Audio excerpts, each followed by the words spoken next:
My name is Grace Miller. I am 36 years old, and I once served as a Navy captain. I spent nearly 14 years of my life in the Navy, leading my crew across dangerous seas, and I carry the scars of those days on my body and soul. One scar is easy to see. I lost part of my left leg during a rescue mission that saved the lives of 17 sailors. But the deeper scars are the ones you cannot see. They come from betrayal, especially when it comes from someone you once called family.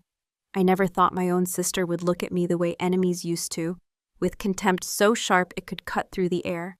That moment arrived on the day of her wedding, a day that should have been filled with love and joy. I stood at the entrance of the lavish ballroom, my black prosthetic leg barely visible under a tailored navy blue dress. The chandeliers above glimmered like stars, casting soft golden light on white roses and crystal glasses. I had barely taken a few steps inside when Allison turned to me, her smile vanishing like a shadow at noon. "Disabled sailor, no place for you here," she sneered, her voice loud enough for the entire hall to hear. The words sliced through the chatter, and silence fell over the guests. Her fiancé, standing beside her, shifted uncomfortably but said nothing. For a moment it felt as if the world had stopped spinning. All I could hear was my own heartbeat thudding in my chest. People turned their heads, some stared at my leg, others at my face, as if trying to decide whether to pity me or judge me. I could feel the weight of their whispers pressing against my back. A woman in a glittering silver gown leaned over to the man next to her and muttered something that made him smirk. I saw a teenager pointing at my leg, while another guest shook her head disapprovingly, as if my presence was some kind of embarrassment. Allison's eyes were cold and hard. "This is my day, Grace. You'll only remind people of the tragic mess you've become," she added, her voice dripping with venom. I did not respond. Words have little power compared to silence when silence is chosen deliberately. I simply stood there, my spine straight, my chin raised, and my hands clasped calmly in front of me. I looked at my sister, really looked at her, and wondered how she could forget all the years I had fought for her, for us, for our country.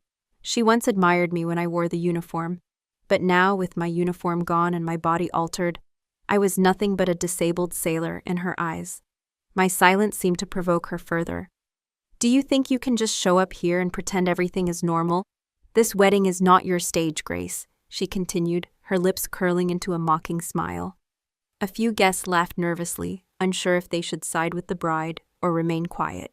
Inside, I felt an ache, not because of her words, but because of how easily family can turn into strangers when pride and ego get in the way. I had faced storms at sea, bullets whizzing past my head, the cold fear of drowning in the dark ocean. None of those things compared to standing there, facing the disdain of my own blood. I stepped aside, letting other guests walk past me, and found a quiet spot near a table by the far wall. From there, I observed the people laughing, sipping champagne, and pretending they hadn't just witnessed a public humiliation. My sister went back to smiling for photographs, her cruelty masked behind red lipstick and polished jewels. I sat there, silent, letting the sting of her words settle like salt water on an open wound. And yet something inside me remained unbroken. I didn't need to shout to prove my worth. I didn't need to remind anyone of the medals I had earned, the lives I had saved, or the nights I had slept under foreign skies, ready to defend my country. My silence was not weakness. It was the calm of a soldier who has already seen war. 10 minutes later, everything changed.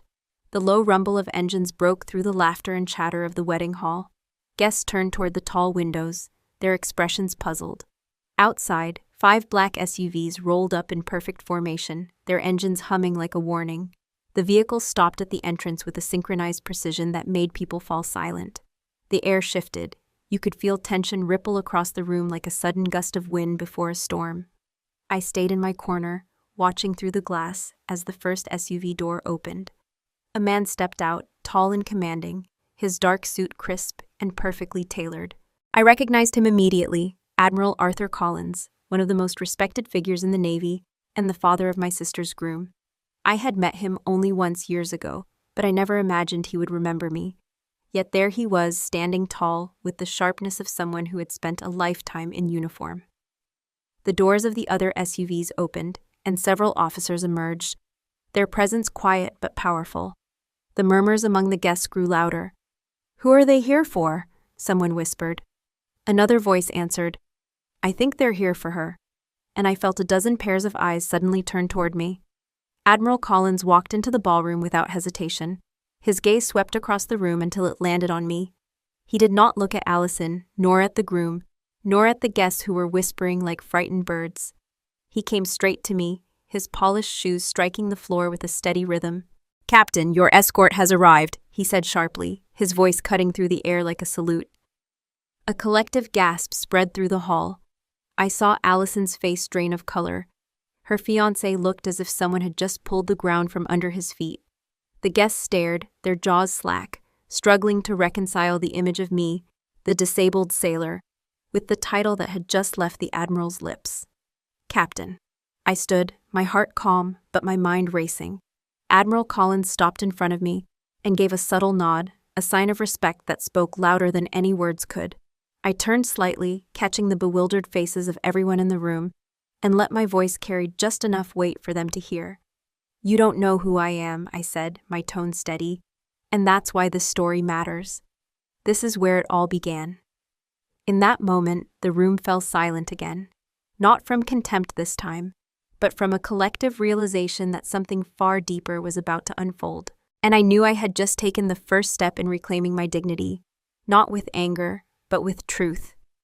I have always known that Allison and I were raised under two different suns, even though we grew up in the same small house on the coast of Maine. She was the golden child, praised for her beauty, her charm, her perfect grades.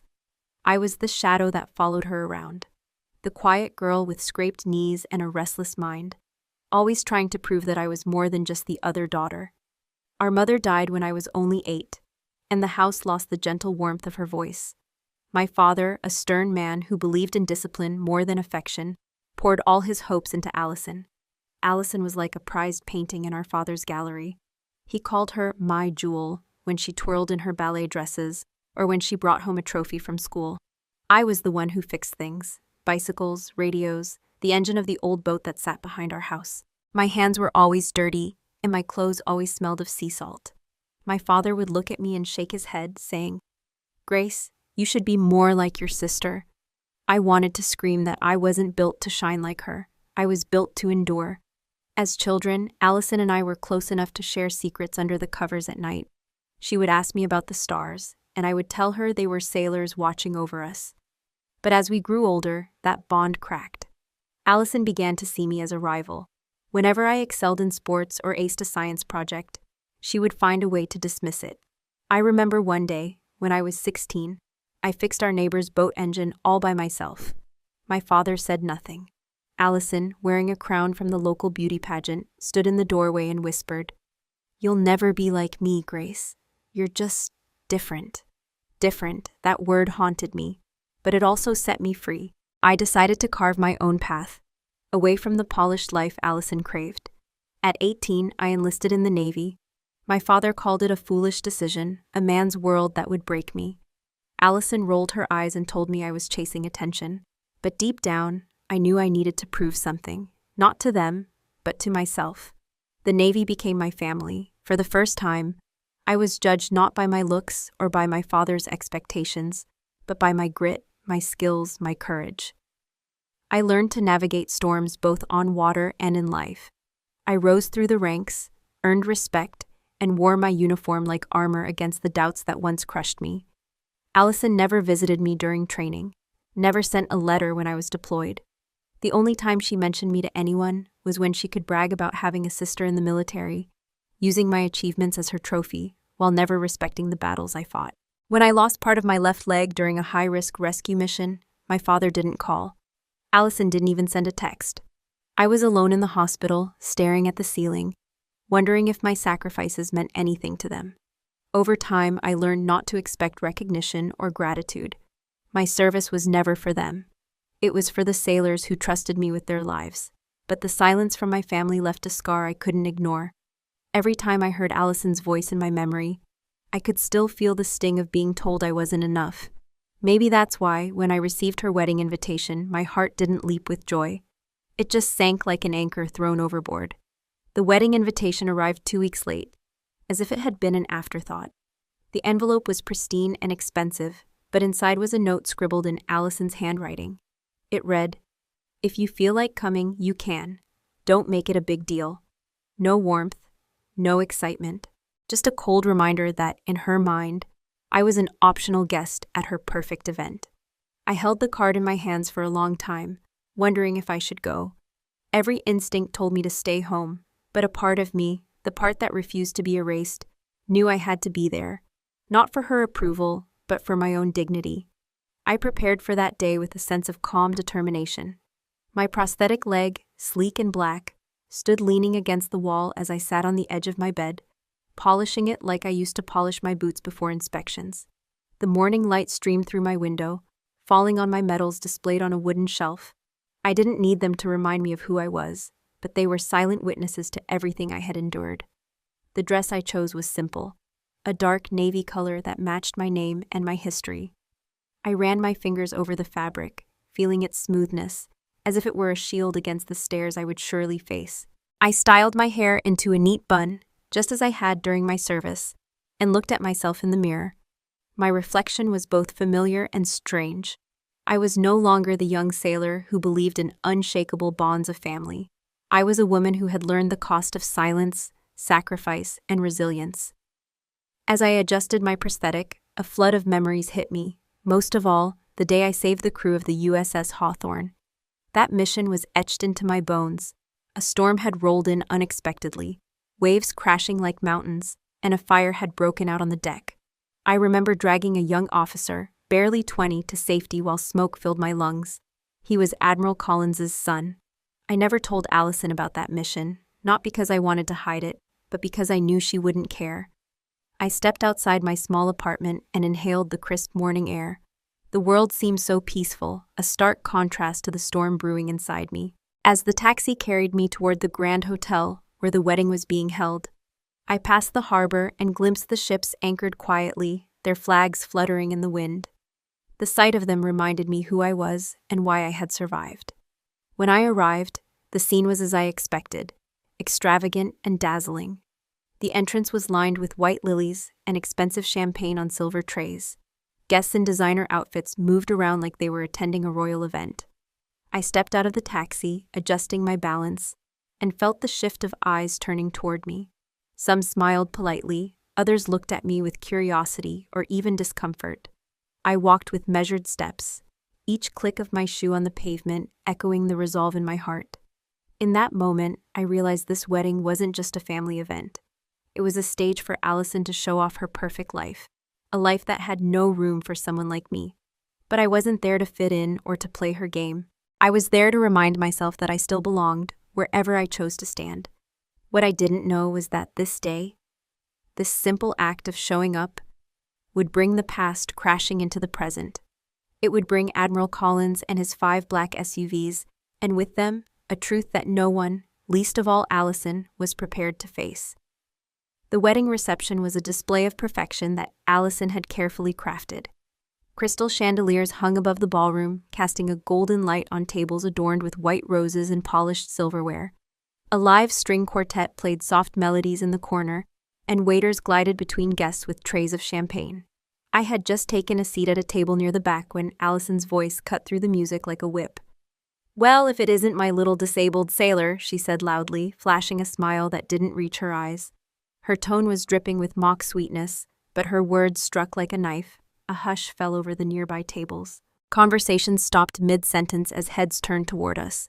I saw curiosity, surprise, and something else, pity, on the faces of the guests. My sister stood in her designer wedding gown, her hand wrapped around the arm of her groom, looking every bit like the queen of the evening. She tilted her head, her gaze sliding down to my prosthetic leg, as if it were a stain on her flawless night. "Did you limp all the way here, Grace?" she added, her voice loud enough for everyone to hear. "I hope you didn't trip on the carpet. I'd hate for you to ruin the photographs." A few guests laughed nervously, unsure whether it was a joke or a cruelty they were expected to applaud. I sat very still, my face calm, though I could feel heat rising in my chest. It wasn't the words that hurt me. It was the fact that they came from her, the sister who once used to beg me to read her bedtime stories. As if on cue, a man from the next table leaned in. He was in his 40s, dressed in a sharp tuxedo, with the smug smile of someone who believed money could buy class. "So, Captain, is it?" he asked. "What exactly does a disabled sailor do these days? Retired already or just benched?" His tone was casual, but his eyes carried mockery. Before I could answer, another woman chimed in. "Do you still, I don't know, sail? Or is that too dangerous now?" She chuckled lightly, sipping her champagne. The questions piled on like stones. Each word was another test of my patience. I could have reminded them that I had once commanded a crew in deadly waters, that I had faced storms and pirates and terrorists. I could have told them about the 17 sailors who went home alive because I made the impossible decision that cost me my leg. But I didn't. Allison smirked, clearly enjoying the show. She whispered something to her groom, who looked at me with discomfort but didn't intervene. That was the moment I realized this wasn't just a casual cruelty. It was deliberate. My presence at her wedding was a threat to the image she wanted to project. A perfect bride with a perfect life, unmarred by the shadow of a sister who had lived through war. I forced myself to smile, but my silence was louder than any words I could have spoken. The guests eventually turned back to their conversations, but the damage was done. I have learned that silence can be both a shield and a weapon. On the ocean, silence can save your life. It lets you hear the shift of waves, the creak of steel, the warning before a storm. But silence at home feels like a void, a reminder of the things no one wants to say. As I sat there, the music resumed, but I could still feel the weight of their stares. "I got used to silence at sea," I murmured to myself, but I never got used to the silence of my own family. A woman I vaguely recognized, one of Allison's bridesmaids, sauntered over.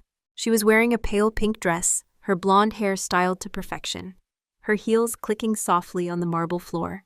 She leaned against my table, pretending to smile. "That's quite a fancy leg you've got there," she said, her voice laced with mock admiration. "Is it heavy? Do you ever feel less feminine because of it?" I met her gaze steadily, refusing to let her see the anger rising inside me. "It's lighter than ignorance," I replied, my tone calm but firm. She blinked, caught off guard, and straightened herself before walking away with a huff. Allison, who had overheard, laughed softly and said, "Grace, you're too sensitive. People are just curious. You can't blame them for asking. After all, it's not every day they see." Her words trailed off as she gestured vaguely at my leg. "I don't owe them answers," I said quietly, my voice low but steady. My calmness seemed to frustrate her more than any outburst could have. She wanted me to lose control, to create a scene that would justify her disdain. But I refused to give her that satisfaction. A younger guest, perhaps emboldened by alcohol, approached and asked, "So, Grace, did you, lose it in some kind of accident, like a boat crash or something? Was it scary?" The room fell silent again, waiting for my response. I took a deep breath and said, "I lost it saving lives.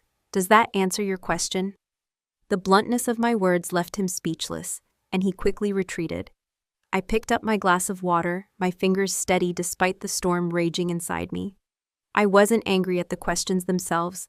I was angry at the way they were asked, with no empathy, no understanding. It was as if my pain was entertainment for them. Allison returned to her table of friends, laughing loudly, pretending nothing had happened. I felt my jaw tighten, but I kept my composure. I had faced worse than this: enemy fire, black smoke, nights of freezing rain. Still, nothing prepared me for the cruelty that comes disguised as family pride. Eventually, I couldn't breathe inside that ballroom anymore. The laughter, the whispers, the clinking of glasses. They all felt like daggers aimed at my chest. I excused myself quietly and stepped outside onto the balcony. The cool night air hit my face, and I inhaled deeply, trying to clear the heaviness in my heart. The city lights stretched out before me, twinkling like the stars I used to navigate by. I placed my hand on the railing, feeling its cold metal under my palm, and my mind drifted back to that night, the night I lost my leg. It was during a mission near the Philippine Sea. We had received a distress call from a ship that was under attack. The storm that night was brutal. Waves rising like walls, the wind howling like a beast. I was the commanding officer, and every decision was mine to make. I remember shouting orders, my voice barely carrying over the roar of the ocean. There was an explosion, a fireball that lit up the night, and I knew my crew was in danger. I didn't think, I just acted. I ran toward the flames, dragging 2 sailors out from the wreckage. I felt the heat searing through my uniform, the deck trembling under my boots. And then there was the blast. A piece of shrapnel tore through my leg, and I collapsed, my vision blurred by pain. I could have stayed down, but I didn't. I pulled myself up, one arm hooked around a young officer who was barely conscious, and I got him to safety. That officer was Admiral Collins's son. I never told anyone in my family about the details of that night, not because I wanted to hide it, but because I knew they wouldn't care. To them, I was just Grace, the odd one out, the soldier who traded dresses for combat boots. As I stood there on the balcony, I remembered the one letter Admiral Collins had sent me after the rescue. It was short, but it said everything. "You brought my son home. I owe you more than I can ever repay." A bitter laugh escaped my lips as I thought about Allison. She had used my name and my rank to impress her fiancé's family, bragging about her hero sister when it suited her, but she had never once acknowledged the cost of that heroism. I stared at my reflection in the window, strong shoulders, steady eyes, and a leg made of steel, and realized that this wasn't just about a wedding. It was about a lifetime of being unseen by the people who should have known me best. That was when I made a silent vow. I wouldn't let this night end the way Allison wanted. I didn't know exactly how the truth would unfold, but I knew one thing. There was a reckoning coming, and it would arrive sooner than anyone expected. The cool air on the balcony could not quiet the storm inside me. I rested my hands on the railing and stared out into the night. The hum of city traffic below blended with the distant echo of laughter from the ballroom. My mind drifted to the night that changed my life forever. The night I lost part of my leg and gained a truth that few could ever understand. It was late autumn in the Philippine Sea. Our ship, the USS Hawthorne, was on a humanitarian mission when a distress call shattered the calm. A smaller vessel, carrying both sailors and civilians, had been attacked. We were the closest unit, and I was the commanding officer on deck. The weather was merciless, the waves rising like dark towers. I can still feel the sting of the salt spray hitting my face as I barked out orders to my crew, my voice fighting against the roar of the ocean. When we reached the burning vessel, there was no time to hesitate. Fire ate through the deck, black smoke rolling over the waves. I remember spotting a young officer, barely 20, trapped under debris, his arm pinned by a shattered beam, his wide, terrified eyes locked with mine, and I knew he wouldn't survive unless I acted fast. I rushed forward, the deck trembling beneath me, ignoring the danger that hissed in every spark and every crack of metal. I freed him, but as I turned to shield him from a sudden blast, I felt searing pain tear through my leg. It was like fire had crawled into my bones. I stumbled but did not stop. I pulled him with me, dragging both of us toward the lifeboat. Another explosion rocked the vessel, and I was thrown against the railing. The world went white with pain, and I knew, deep down, that I would never walk the same way again. I don't remember screaming. I remember focusing on his face, telling him to hold on, that he would live. That was the only thing that mattered. My crew pulled us both aboard, and I passed out with the sound of waves pounding in my ears. When I woke in the hospital, my leg was gone, but my team was alive. 17 sailors returned home because of that decision. That was the price I paid, and I never regretted it. Standing there on the balcony, I whispered to myself, "They only see a damaged body. They don't see the lives standing behind me." My sister, the guests inside, none of them could understand that a piece of me had been left out there on the water, but it was given willingly. And yet here I was being judged not for my courage, but for the shape of my body. I straightened my back, gripping the railing. I refused to let their ignorance define me. That night on the Hawthorne had made me more than I was before. It gave me a story, a purpose, a strength that could not be taken away. Not by fire, not by waves, and certainly not by cruel words spoken at a wedding. When I stepped back into the ballroom, the air felt heavier. The string quartet played a cheerful tune, but beneath it, I could sense whispers moving like snakes between the tables. I spotted Allison standing near the bar, her groom beside her. They were speaking in hushed tones, their expressions tight and calculated. I stayed close enough to hear, though I kept my back turned so they wouldn't notice. "She's ruining everything," Allison hissed, her perfectly painted lips barely moving. "Did you see the way people looked at her when she walked in? They're talking about her leg instead of my dress." Her fiancé, Michael, looked uneasy. "Allison, she's your sister. Maybe we should just—" No, Allison cut him off, her tone sharp. She's not here to celebrate me. She's here to draw attention, to make herself the victim. I told you she would make me look bad. I should never have invited her. I clenched my jaw, but I stayed silent, letting her words sink into me like cold steel.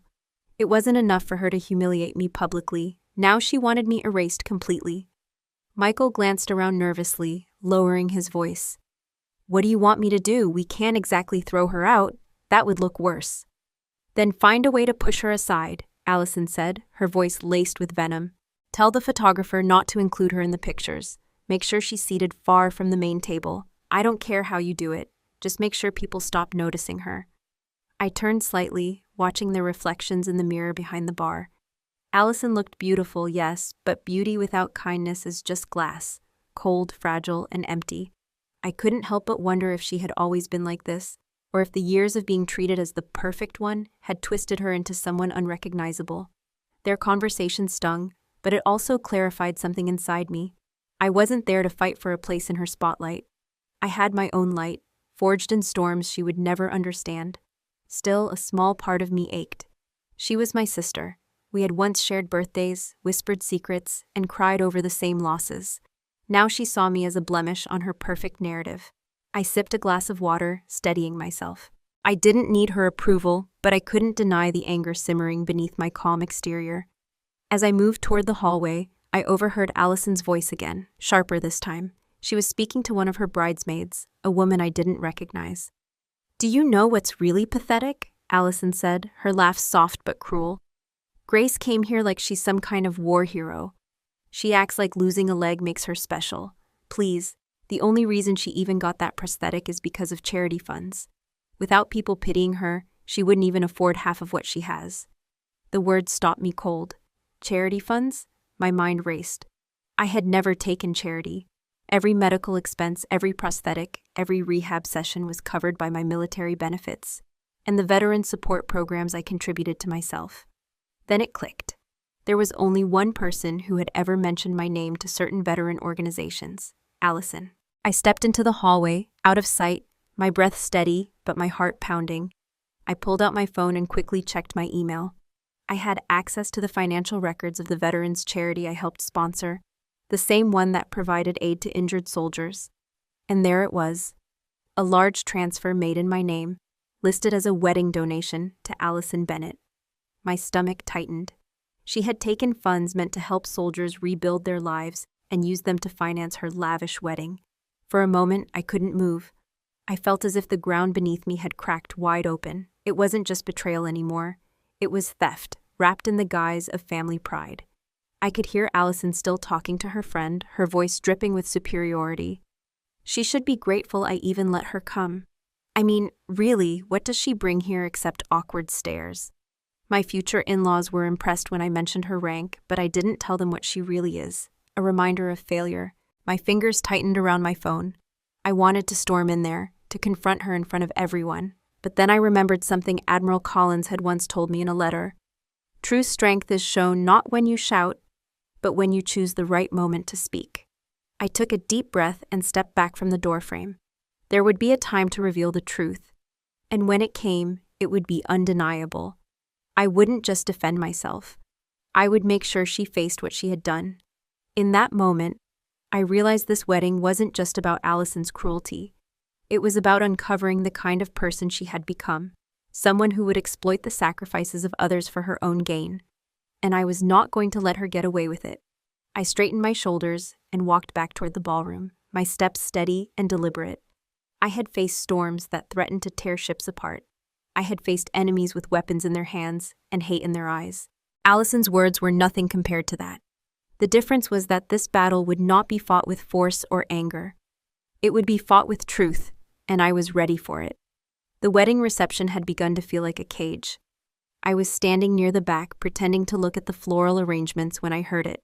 A deep, low rumble that cut through the polite music and laughter. It wasn't the sound of just one car. It was several engines, powerful and synchronized, rolling closer like a tide that could not be stopped. My instincts sharpened. The rhythm of those engines reminded me of convoys I had heard during deployments, and I knew instantly that these vehicles did not belong to ordinary guests. The sound grew louder, commanding attention. Through the tall windows, I saw them, fine black SUVs pulling up in perfect formation, their glossy surfaces reflecting the warm lights from the hotel. They stopped abruptly, engines humming like an unspoken warning. The chatter inside the ballroom faltered. Guests turned their heads, eyes widening, wondering who would arrive at a wedding with such a display of authority. Allison's laughter stuttered mid-sentence. "Who on earth drives up like that?" she muttered to a friend, her annoyance clear. "This is my wedding, not a political parade." I didn't answer. My pulse quickened, not with fear, but with a strange sense of recognition. Those vehicles carried the same aura of precision and discipline that I had lived by for years. Whoever had arrived was not here for Allison. I could feel it in my bones. They were here for me. The doors of the SUVs opened with a synchronized motion, and several figures stepped out. Even at a distance, I recognized the posture, the controlled movements, the quiet authority that no civilian could fake. These were Navy men, and they moved with purpose. A murmur rippled through the ballroom. "Who are they?" someone whispered. "They look official." A few guests rushed to the windows, craning their necks to get a better look. The band slowed to a confused halt, the music cutting off mid-note. It was as if the entire celebration had been put on pause. One man emerged from the lead SUV, his presence commanding attention even before he stepped into the light. He was tall, broad-shouldered, and dressed in a dark suit that fit with military precision. His hair was streaked with silver, and his bearing was unmistakable. He carried himself like someone who had spent a lifetime leading men into battle. I recognized him immediately, Admiral Arthur Collins. My breath caught, though I stood perfectly still. I hadn't seen him since the day I received his handwritten letter thanking me for bringing his son back alive. What was he doing here? The guests had gone completely silent now, the tension in the air thick enough to cut. Allison turned toward me, suspicion flickering in her eyes. "Do you know them?" she demanded in a hushed voice. I didn't respond. My gaze was locked on the Admiral as he closed the SUV door behind him and adjusted his jacket with deliberate care. The sight of him brought back memories, nights on the deck of the Hawthorne, the sound of waves crashing against steel, the gravity of knowing that every choice I made could cost lives. Admiral Collins had been more than a superior officer. He had been a mentor, a figure whose respect meant everything to me. As he began to walk toward the hotel entrance, the air inside grew heavier. People shifted uncomfortably, whispering questions they couldn't answer. Why was an admiral arriving at a wedding in such a dramatic fashion? Why now? I could feel every eye on me, as if they all knew somehow that I was the reason for this unexpected arrival. The doormen straightened their posture as Admiral Collins approached, instinctively recognizing authority when they saw it. I drew a slow breath, preparing myself for whatever was about to unfold. The ballroom doors swung open, and Admiral Collins entered with the calm precision of a man who had spent decades commanding respect. The sound of his footsteps against the polished marble floor echoed through the silence, each step deliberate, each movement speaking volumes without a single word. The guests turned to face him, their expressions a mix of awe and confusion. He didn't glance at the decorations, the flowers, or the lavish tables. His gaze was fixed, sharp, purposeful, as if he had come with a mission that could not be delayed. The room seemed to shrink under his presence. Allison, standing near the center of the ballroom, froze. Her groom shifted uneasily beside her. "Why is he here?" she whispered, her voice trembling for the first time that evening. I stayed silent, my eyes locked on him, waiting. Admiral Collins stopped just a few steps away from me. For a heartbeat, the world fell completely silent. Then, in a voice that carried both authority and reverence, he said, "Captain Miller." The title hit the room like a thunderclap. Conversations that had been reduced to whispers stopped altogether. Some guests gasped. Others stared between me and the Admiral, trying to process what they had just heard. "Captain?" Their heads turned toward me, their expressions changing from mockery to something closer to shock and curiosity. Admiral Collins stood tall, his eyes meeting mine. And then, in a gesture that made my breath catch, he inclined his head slightly. Not a bow of formality, but a subtle acknowledgement of respect. I returned his gaze, my spine straightening instinctively, the weight of my past service rising in my chest like a tide. "Your escort has arrived," he said, his tone even but commanding. The word sent a wave of silence across the ballroom. Allison's face went pale. She looked from me to the Admiral as if the ground had shifted beneath her feet. Her groom's jaw dropped slightly, and I saw him step back, uncertain of what to say. The guests began to murmur, but no one dared to speak too loudly. I caught snippets of their voices. "Captain? She's really a captain? Did you know she served under him? What is happening?" I didn't move, not yet. I wanted them to feel the weight of this moment, to see the contrast between the sister they dismissed and the captain standing before an admiral. I could feel Allison's eyes on me, a mix of confusion, fear, and something else, shame. Admiral Collins took one more step toward me. "Captain Miller, we have been looking forward to this moment," he said. His voice was calm, but I could hear the undertone of gratitude there. "It is an honor to stand here with you today." The air seemed to crackle with tension. Every guest was now watching us. The atmosphere transformed from shallow celebration to something far heavier and more meaningful. I looked around the room, my eyes passing over faces that only minutes ago had mocked me. I let the silence linger before I spoke. "You don't know who I am," I said softly, my voice carrying despite its quietness. "But this is the moment you will learn why I stand here tonight." The Admiral's presence had shifted everything. This was no longer Allison's stage. This was a reckoning. I could see the color draining from her cheeks, her carefully constructed world crumbling piece by piece. For the first time that evening, she was silent. Admiral Collins turned slowly to face the room, his presence commanding absolute silence. His eyes scanned the ballroom, pausing briefly on Allison and Michael before settling on me. "You all should know who stands before you," he began, his voice carrying the weight of authority that only decades of service can forge. "This woman, Captain Grace Miller, is not just a guest tonight. She is one of the bravest officers I have ever known." Murmurs swept through the guests, their earlier mockery replaced by curiosity and unease. I could feel their eyes on me, but I stood still, my expression calm. The Admiral continued. 5 years ago, my son's unit was trapped during a mission near the Philippine Sea. A rescue seemed impossible. We were losing hope. But Captain Miller, against every odd and every fear, led her crew through one of the most dangerous operations I've seen in my career. She didn't just save my son's life. She saved 17 sailors that night.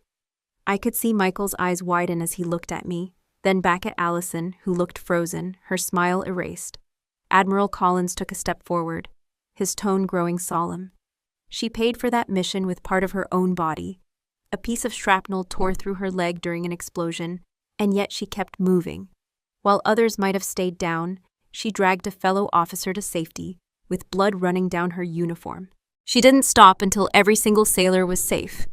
The guests were silent now, their champagne glasses held midair as if time had stopped. Some of them shifted uncomfortably, realizing how wrong they had been about me. I caught sight of one of Allison's friends, the same woman who mocked my leg earlier, looking down at the floor, her face pale. Admiral Collins raised his voice slightly. "Tonight, I walked into this ballroom to pay respect to her. Not because she asked for it, not because she needs validation, but because I owe her a debt I can never repay. My son is alive because of her courage." I felt a lump forming in my throat, but I swallowed it down. I wouldn't cry. Not here, not in front of Allison. The Admiral's eyes swept the room again. "So I ask all of you, what do you see when you look at Captain Miller? Do you see weakness, or do you see the strength of someone who has given everything for others?" His voice echoed in the hall, and for a moment no one dared to answer.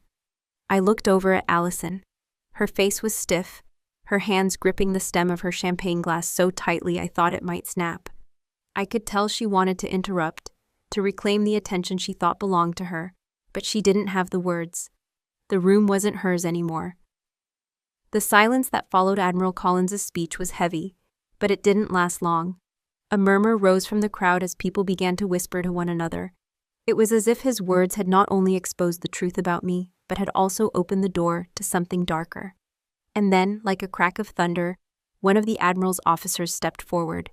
He carried a folder, and with Collins's nod, he spoke. "We have also learned something that needs to be addressed. It concerns the funding for this wedding." Allison's face went white. "What are you talking about?" she demanded, her voice higher than before. The officer opened the folder and displayed a printed report. A significant portion of the funds for this event came from the Veterans Support Trust. Specifically, a donation that was supposed to be directed toward rehabilitation programs for wounded soldiers. The transaction was made in Captain Miller's name, but it was not authorized by her. Gasps rippled through the guests. I felt my heart tighten as the pieces fell into place. It wasn't just a suspicion anymore. Allison had used my name, my reputation, to take money meant for people like me, people who had already lost so much, and spent it on her fairy tale wedding. Allison shook her head, panic flashing in her eyes. That's ridiculous, Grace. Tell them you gave me permission. You said— I said nothing, I interrupted, my voice calm but cutting. The room went still again. I never authorized any funds for this wedding, not $1. The whispers turned into open discussions. She stole charity money? One guest murmured. This is unbelievable, another said. Michael looked at Allison, his expression horrified. Allison, is this true? He asked, his voice trembling. Allison's hands shook. I just thought, it's our wedding. I wanted it to be perfect. Grace never needed the money. She's already taken care of. The Admiral's officer stepped forward, his voice firm. This is not just about money. It's about integrity. Those funds were meant to rebuild lives, to give hope to soldiers who've sacrificed more than most can imagine. I said nothing, letting the weight of the truth settle over the room like a heavy fog. People began to turn on Allison, their polite smiles gone. How could you do something like that? Someone asked. To your own sister? Allison's face crumpled, and for a moment, I almost felt sorry for her. But then I remembered every mocking word she had thrown at me, every time she dismissed my sacrifices as if they meant nothing. I took a step forward, the room parting slightly as I moved. My prosthetic leg clicked softly against the marble floor, a sound that seemed to echo louder in the silence. I stopped in front of Allison, who could barely meet my eyes. You don't understand the value of what I've lost, I said, my voice low but steady. You see my leg and you think it's a weakness. But that leg, that sacrifice, it brought 17 men home to their families. It gave them birthdays, holidays, second chances. Allison's lip trembled, but I didn't stop. And you used that sacrifice, my name, to buy flowers and chandeliers and champagne. You used it to create this illusion of perfection, while real soldiers are out there trying to learn how to walk again. The room was silent except for my voice. Even Admiral Collins, who stood beside me, did not interrupt. Do you know what I thought about when I was lying in that hospital bed? I continued. I thought about how lucky I was to be alive. I thought about the families who would never have to hear that their sons didn't make it home. I didn't think about dresses or rings or the approval of people who don't understand what real strength looks like. Allison tried to speak. Grace, I didn't mean— Yes, you did, I said, cutting her off. But my tone wasn't cruel. It was firm, almost sad. You wanted this wedding to be about you. You wanted the world to see your perfect life. But the truth is, perfection built on lies will always crumble. I looked around the room, meeting the eyes of the guests.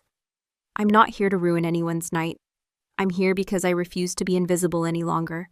If you want to mock me for what I've lost, go ahead. But remember this, every inch of steel in my leg is a reminder that I stood where others fell. And I'd do it all over again. I turned back to Allison, my voice softening. I don't hate you, Allison. I just wish you could see beyond yourself long enough to understand that respect isn't about money or appearances.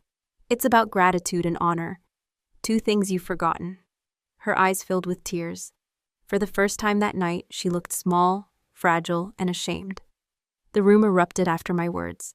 What had been a carefully orchestrated evening now felt like a courtroom without a judge. The guests who earlier were content to sip champagne and gossip about my leg suddenly divided into factions. Some rallied to Allison's defense, clinging to her polished image, while others whispered that she had gone too far, that no wedding could be worth the humiliation and deceit now laid bare. Allison is just stressed, one of her friends said, her tone defensive. You don't know what it's like to plan something like this. She didn't mean any harm. Didn't mean harm? A man across the room snapped. She used charity money that was meant for veterans. How do you excuse that?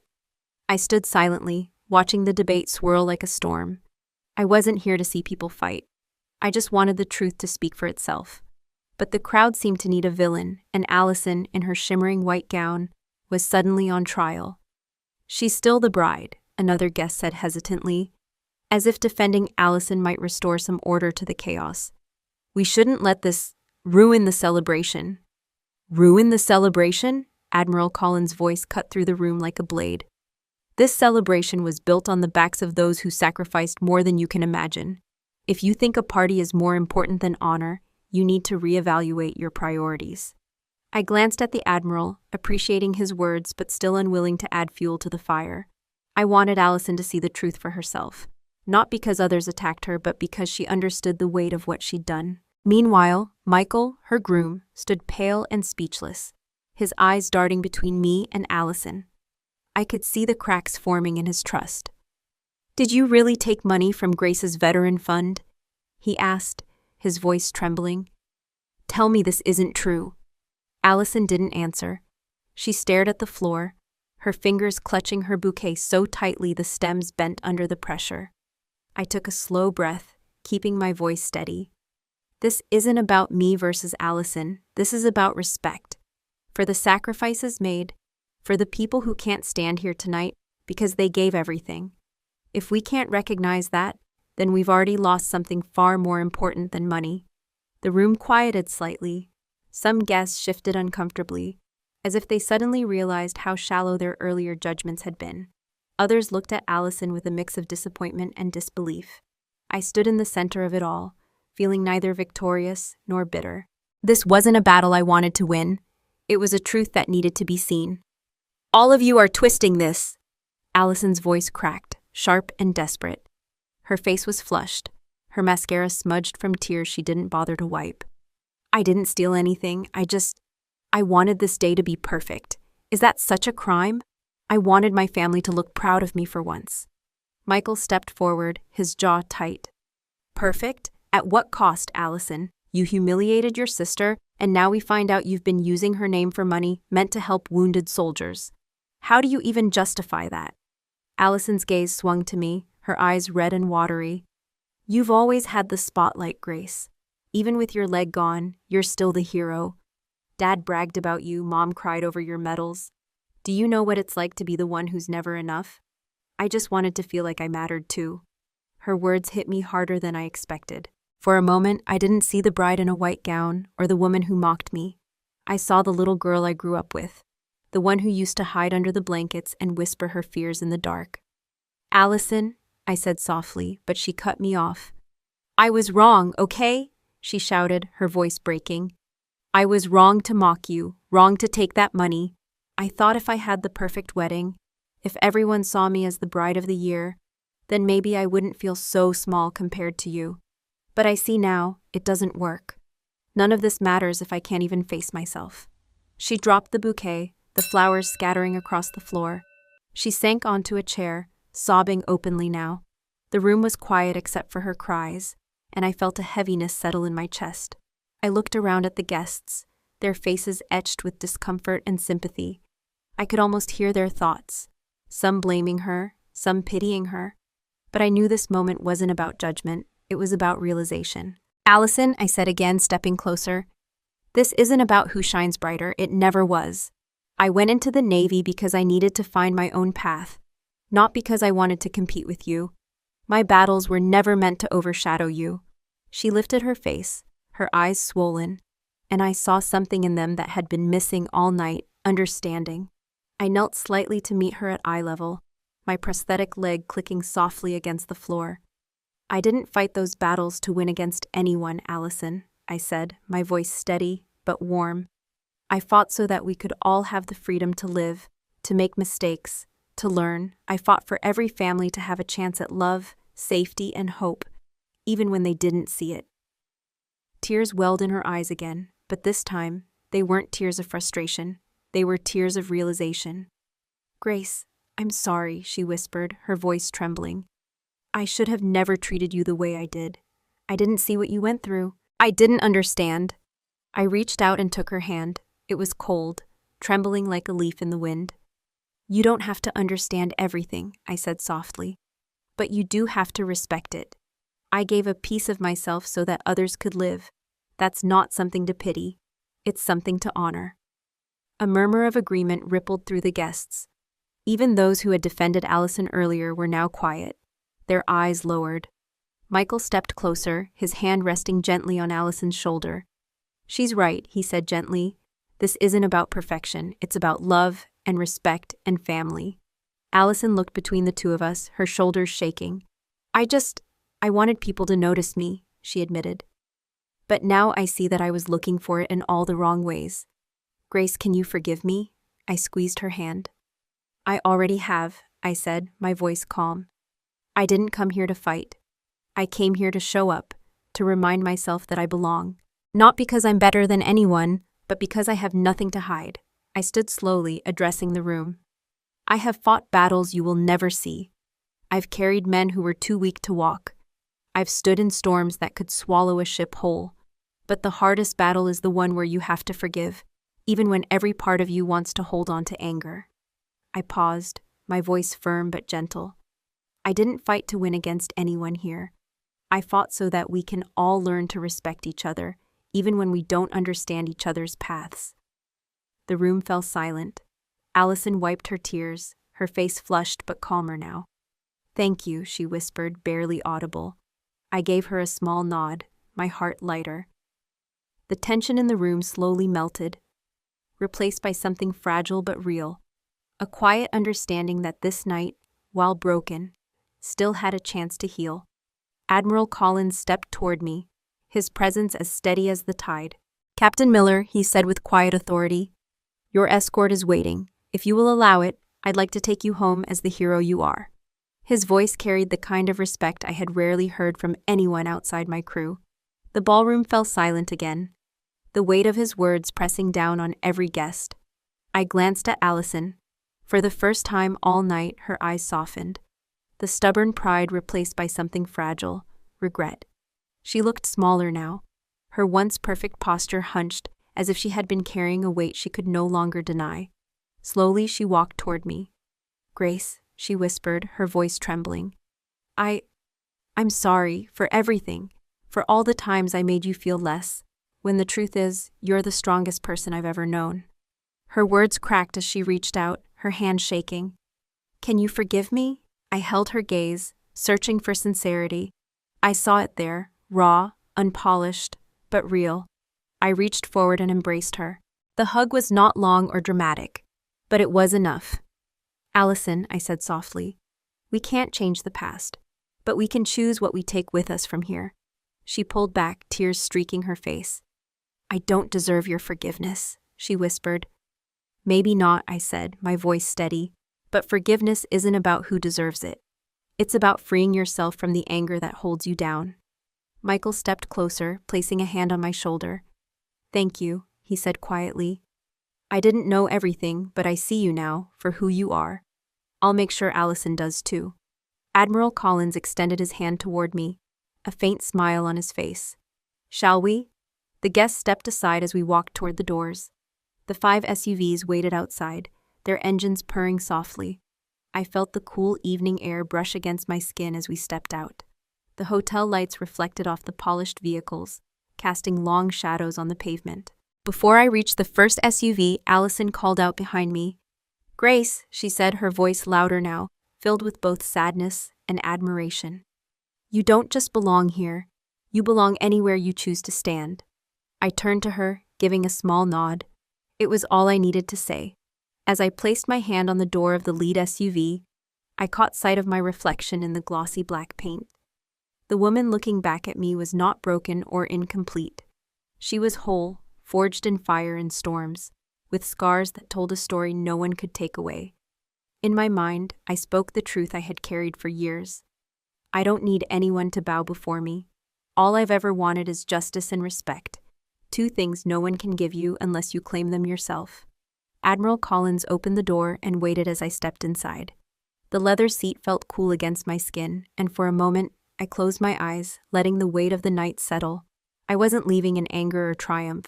I was leaving with peace, knowing I had faced my family, my past, and myself, and found clarity. Through the tinted glass, I saw Allison standing with Michael, her hands clasped, her shoulders lowered as if she had finally released something heavy. It wasn't a perfect ending, but it was a start. The convoy began to move, the city lights sliding by like distant stars. I reached for the small navy pin I carried in my pocket, my fingers tracing its edges. It wasn't just a piece of metal. It was a reminder of every decision, every sacrifice, every life I had vowed to protect. As the sun began to set, its last light brushed across my face, warm and golden. I looked out the window, letting a faint smile form. Sometimes, I thought, the miracle doesn't knock on your door. It waits quietly until you're ready to open your heart. Before we say goodbye, we'd love to know, where are you watching from? Is it a quiet morning with a warm cup of coffee? Or a late night where stories like this keep you company? Let us know in the comments. We read everyone with gratitude. And if this story touched your heart, please consider subscribing to the channel, not just to hear more stories like this, but to be part of a community that still believes in kindness, healing, and second chances. Thank you for spending your time with us today, wherever you are. We hope you carry this story with you, and remember, sometimes the miracle doesn't knock on your door. It waits quietly until you're ready to open your heart. Take care, and we'll see you in the next story.